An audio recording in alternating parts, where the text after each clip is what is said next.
ஸ்ரீமதே ராமானுஜாய நமகா. ஆழ்வார் எம்பெருமானார் ஜீயர் திருவடிகளே சரணம். ஆச்சாரியன் திருவடிகளே சரணம்.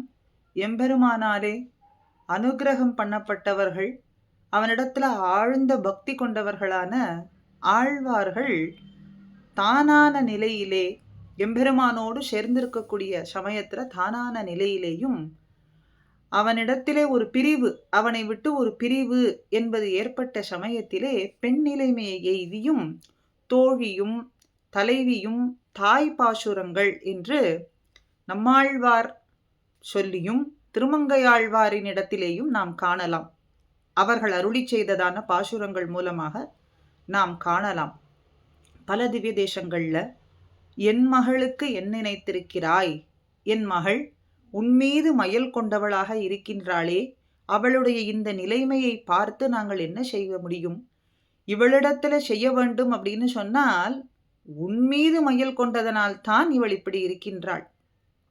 பெய்யுமா முகில் போல் வண்ணா, உந்தன் பேச்சும் செய்கையும் எங்களை மையல் ஏத்தி மயக்குகின்றது என்ன சொல்லுவதற்கு ஏற்ப இவர்கள் உன்னுடைய பேச்சிலேயும் செய்கைகளிலேயும் மயங்கி இருக்கிறார்கள். எப்பொழுதும் சதா உன்னுடைய நாமத்தையே சொல்லிக் கொண்டிருக்கிறார்கள்.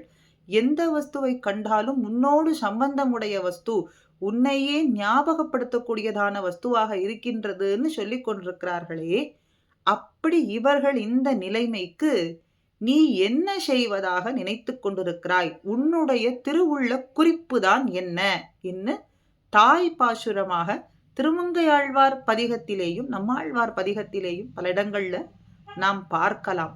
அப்படி இன்றைய ஒரு அனுபவத்துல இந்த பெண் உன்மீது மையல் கொண்டவளாக காதல் பிச்சேறினவளாக இருக்கின்றாள். அதனால என்ன செய்கின்றாள்னு பார்த்தா சதா மண்ணையே துழாவிக்கொண்டே இருக்காளாம். மண்ணை பார்த்தால் அதீத பிரீதி உடையவளா இருக்காளாம்.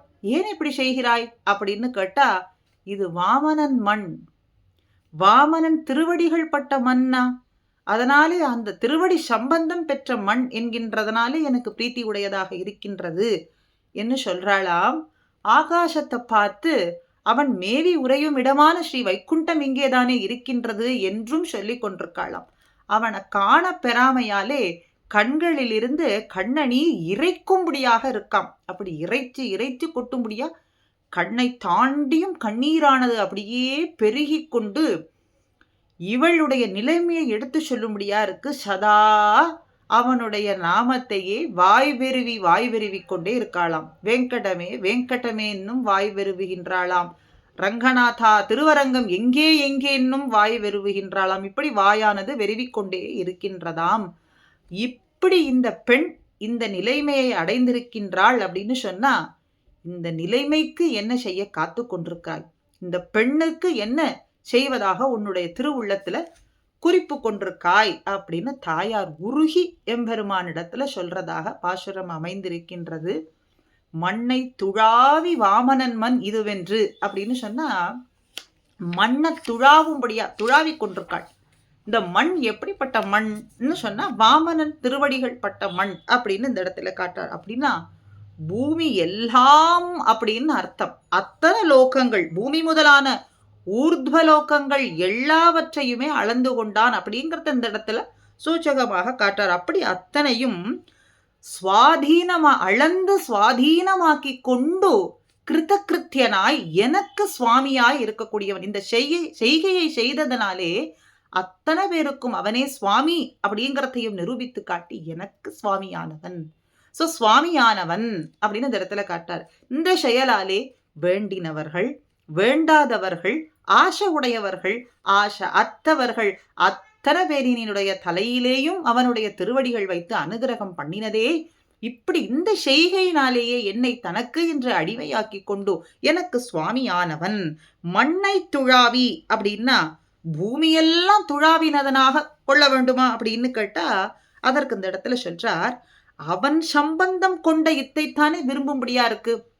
இந்த மண்ணை துழாவி கொண்டிருக்காயே ஏன் அப்படின்னு கேட்டா, அவன் சம்பந்தம் உடைய வஸ்துன்னா அதனால இந்த பிரீத்தி செல்லும்படியா இருக்கு அப்படின்னு சொல்றார். இந்த இடத்துல மயா தூ பக்தியா தஸ்யைவ வாமனஸ்யோப புஜ்யதே அப்படின்னு பாலகாண்டத்துல தாடகா நிரசனத்துக்கு பிறகு, தாடகா நிரசனாந்தரம் ராமர் விஸ்வாமித்திரரோடு சென்று கொண்டிருக்க, இளைய பெருமாளோடு சென்று கொண்டிருக்கக்கூடிய சமயத்துல முன்னே தோன்றி இருக்கக்கூடிய சோலையை பார்த்து, இது என்ன சோலை, இந்த சோலை இருக்கிறபடி என்ன அப்படின்னு கேட்டாராம் ராமர் விஸ்வாமித்திரர் இடத்துல. அதற்கு விஸ்வாமித்திரர் சொல்றார், மயா பக்தியா தஸ்யைவ வாமனஸ்யோப புஜ்யதே. இது சோலைனா பெருமாள் வாமனனாய் வந்து அளந்து கொண்டதான தேசமன்னா இந்த சித்தாசிரமம் அப்படின்னு சொல்லி முன்பு தோன்றுகின்ற சோலை என்னன்னு கேட்டா, வாமனன் எழுந்தருளி இருந்த தேசம் ஆயிற்றுனா இது. அவன் எழுந்தருளின பின்பு அவனிடத்தில் இருக்கக்கூடிய பக்தியாலே விடமாட்டாமல் இதை நான் மோந்து கொண்டு கிடப்பேன், அந்த மண்ணை மோந்து கொண்டு கிடப்பேன் அப்படின்னு இந்த இடத்துல விஸ்வாமித்திரர் சொல்றாராம். அவனிடத்துல ஏற்பட்ட பக்தி, அவனிடத்துல பக்தி ஏற்பட்டதுன்னு சொன்னா அந்த சாமான்யமா விட முடியுமா? அவனைத்தான் விட முடியுமா? அவன் நாமாவைத்தான் விட முடியுமா? அந்த நாமாதான் நம்மை விடுவா? அவனுடைய திருவடிகள் தான் நம்மை விட்டு விடுமா?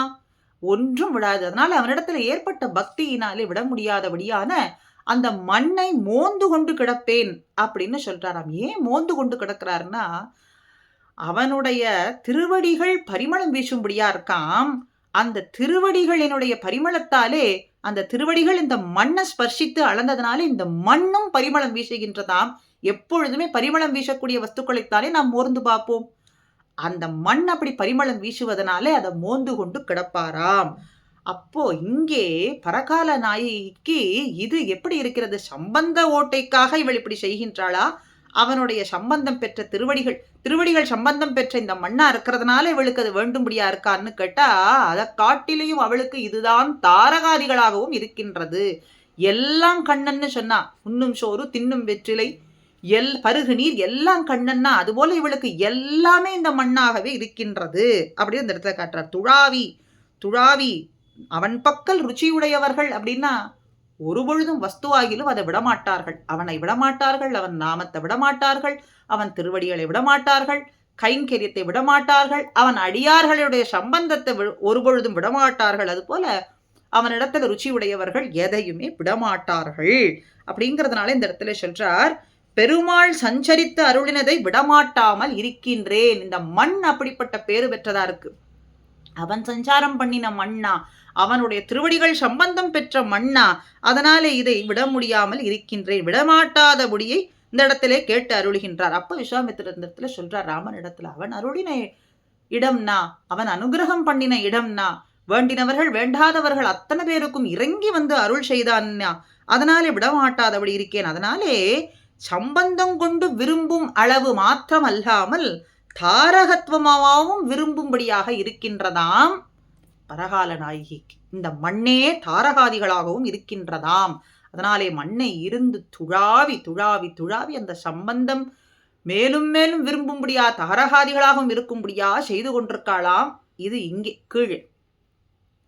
மேலே பார்த்து ஆகாசத்துல வைகுண்டநாதன் வைகுண்டத்துல எழுந்தருளி இருக்கக்கூடிய தேசம்னா அது அவனுக்கு எப்பொழுது சென்று நாம் கைங்கரியம் செய்வோம்? இங்கேயும் முகம் காட்டாமல் இருக்கானே, அவனோடு சம்பந்தம் பெற்ற வஸ்துவாகிலும் இங்கே இருக்கின்றது. ஆனா வைகுண்டத்துல அவனை சாட்சாத்கரிக்கவும் முடியவில்லையே, அவனுக்கு கைங்கரியாதிகளையும் செய்ய முடியவில்லையே, கோஷ்டியாரோடு சேர்ந்து மங்களாசாசனம் செய்ய முடியவில்லையேன்னு பார்த்து அந்த வைகுண்டநாதனை சொல்லும்படியா இருக்க, வைகுண்டத்தை சொல்லும்படியா இருக்க, கண்களிலிருந்து கண்ணநீர் கைகளால் இறைக்கின்றது.